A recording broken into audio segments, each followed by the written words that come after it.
गरम दिन सेटेरेन रहो झालमुड़ी दोबन कुसियाग गया। तारपरे आरो गैस सिलिंडर बांग नाम होदोग कना।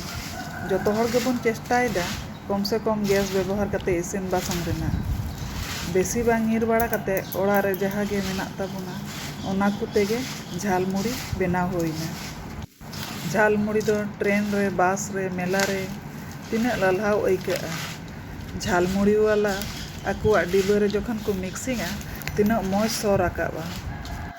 जायहोक सब समय तो दाड़ान दो बाबन उडोक दाड़ेयागा। ओड़ा रेबन बेनाव खान ओना दो हेल्दी गे ताहेना। मा तबे सानाम कोगे सागुन दाराम इᱧᱟᱜ यूट्यूब चैनल रे।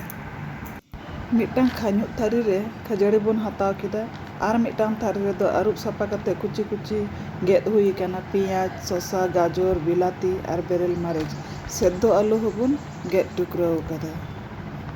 खाñुक थारी रेना खजड़ी बन सुर किदा ओना रे थोड़ा गान तुड़ी सुनुम बन दुल किदा। सुनुम दुल कते जहाँ सब्जी को बन गेद अकादा ओना को बन एम इदिया मिटांग मिटांग कते। लाहाते पियाज बन एमाआ तारपरे कुची कुची गेद अकान शसा हबन एम उतारा। सब्जी को दो टाटका ताजा तहन खान नेलते मौज गे नेलोआ आर जम ते हो मौज गे आइकाआ। गेद समय हो मौज गेम गेदा। नितो दो कुची कुची कते गेद अकान ओना गाजर बन एमाक काना। गाजर टुकरा एम बाड़ा कते गे बेलाती टुकरा हबन एम उतारा। आ बेलाती टुकरा एम बाड़ा कते जहाँ सिद्धो कते आलू बन दोहलदा ओना ना टुकरा हबन एमाआ। आर नितो दो जहाँ तिना सारेज बारेज ओड़ा रे चानाचुर मेनाग ताबोना ओना बन मेसाला। इना तायम सारेज बारेज सेव हो मेनाग खान दोबन एम उतारा। जहाँ को मेसा रेनाग ताहे कना जतो बन मेसाल केदा आदो नितो दो मौज खज तेबन मिक्सिंगा।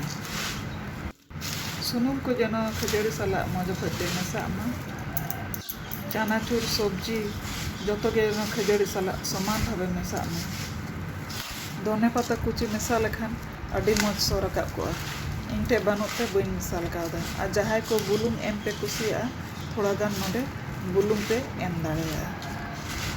ᱠᱟᱹᱴᱤᱡ ᱠᱟᱹᱴᱤᱡ ᱵᱟᱹᱵᱩ ᱛᱟᱠᱚ ᱵᱤᱴᱤ ᱛᱟᱠᱚ सब्जी जम एकाल गे बाको कुसिया नौका कुची कुची कते सब्जी जहानाक साव मेसा कते बन एमा को खाय थोड़ा रहो को जमा।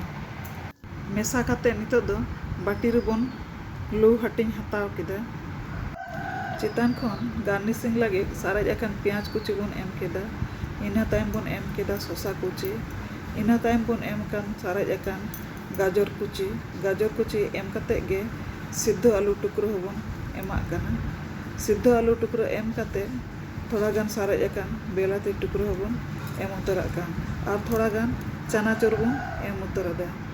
बीट गाजर चाना रेना सलाड ताहे कना ओंडे खन थोड़ा गान हताव कते गार्निशिंग लगित बन एम केदा। ओना एम कते तिना मौज आरा आरा कलर नेलोग काना कलर ते चेंज ना। नितो दो बेरेल मारिच टुकरो बन एमोआ। ओड़ा रे कटिज गिद्रा को ताहेना उनको तो बाबन एमोग खाय गे भालिया। हाँ नितो दो तिना मौज कलरफुल नेलोग काना एकदम जम लगी रेडी एन ताबोना। मा तबे नोआ वीडियो जदि पे कुसी कावदा लाइक शेयर कमेंट और सब्सक्राइब का ताबोन पे।